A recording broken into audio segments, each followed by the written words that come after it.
The dimension of stopping potential V naught in photoelectric effect in units of Planck's constant h, speed of light c and gravitational constant g and ampere a is। तो बोला गया है कि photo electric effect में जो हमारा stopping potential V note होता है, राइट, इसका डायमेंशनल फॉर्मूला हमारा planks constant, speed of light c और ग्रेविटेशनल कांस्टेंट g और एम्पियर a के टर्म में क्या होगा ये हमें बताना है।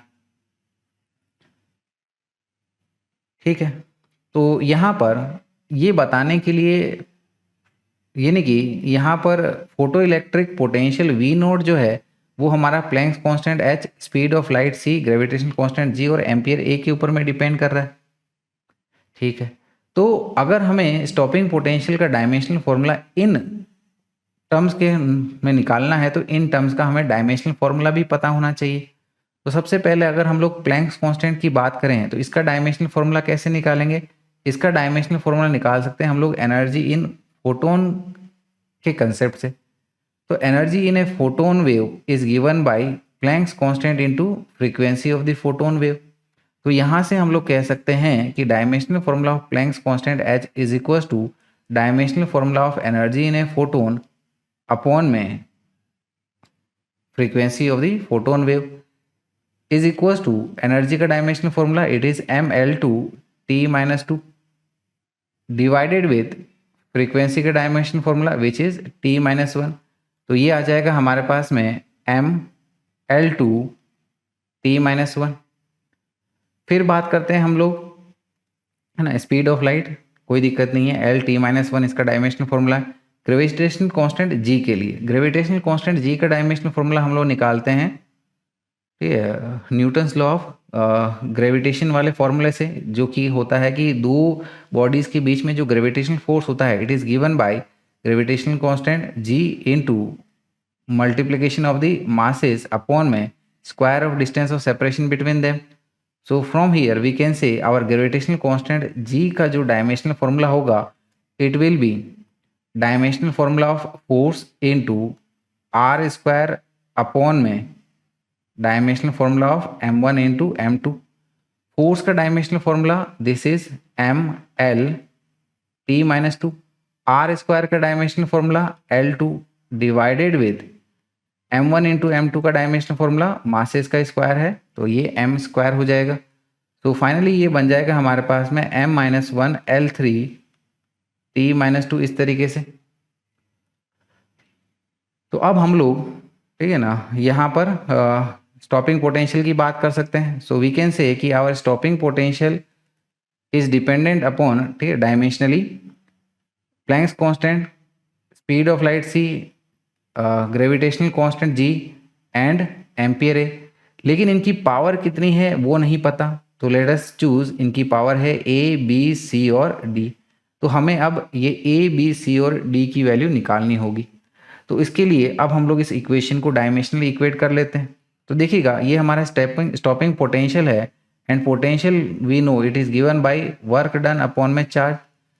तो बाकी के भी डायमेंशनल फॉर्मूला, प्लैंक्स कांस्टेंट का डायमेंशनल फॉर्मूला जैसे कि हमने ऑब्टेन किया इट इज mL2t-1 और इसकी power a, speed it is L-t-1 इसकी पावर हमारी b, ग्रेविटेशनल कांस्टेंट इसका डायमेंशनल फॉर्मूला अभी हमने ऑब्टेन किया विच इज m-1L3t-2 इसकी पावर c और एम्पियर का डायमेंशनल फॉर्मूला ये a ले लो, इसकी पावर हमारी d है। तो यहाँ पर लेफ्ट हैंड साइड में, ठीक है ना, वर्क अपॉन में चार्ज का डायमेंशनल फॉर्मूला ये बता देते हैं। वर्क का dimensional formula is mL2t-2 divided with charge which is current into time, तो इसका डायमेंशनल फॉर्मूला बन गया at। तो इसी को फर्दर सॉल्व करते हुए हम लोग कह सकते हैं इट इज mL2t-3 a की पावर -1 और यहाँ से, ठीक है, यानी कि ये यहाँ पर हम लोग देख सकते हैं m की पावर क्या हो जाएगी, इट विल बी m का टर्म यहाँ पर आया है तो यानी कि m की पावर a, फिर ये दूसरा यहाँ पर आया है तो यानी कि a माइनस c इसकी ये पावर हो जाएगी। सिमिलरली इसी तरह से l की पावर हमारी हो जाएगी 2a plus b plus 3c। Time के लिए -a minus A minus B और ये माइनस 2c, राइट। ए की पावर ये एक ही टर्म है तो ए की पावर ये डी है, ठीक है। तो अब हम लोग यहाँ पर ये देखिएगा लेफ्ट हैंड साइड और राइट हैंड साइड के, ठीक है ना, सिमिलर टर्म्स की पावर को इक्वेट कर लेंगे। तो पहली इक्वेशन हमारी क्या हो जाएगी, a minus c is equal to ये 1 के बराबर। तो ये नहीं कि हमारी पहली इक्वेशन बन जाएगी ये a minus c is equal to 1, right. इसी प्रकार से दूसरी इक्वेशन क्या हो जाएगी, 2a plus b plus 3c is equal to 2 के बराबर। तो this is 2a plus b plus 3c is equal to 2 के बराबर। तीसरी इक्वेशन क्या आ जाएगी, ठीक है ना, minus A minus b minus 2c is equal to -3, या फिर इसको हम लोग लिख सकते हैं a plus b plus 2c is equal to 3 के बराबर। दोनों साइड को -1 से मल्टीप्लाई कर लेंगे तो इसको हम लोग ऐसे लिख सकते हैं a plus b plus 2c is equal to 3, और आखिरा वाला टर्म जो है a की पावर d है।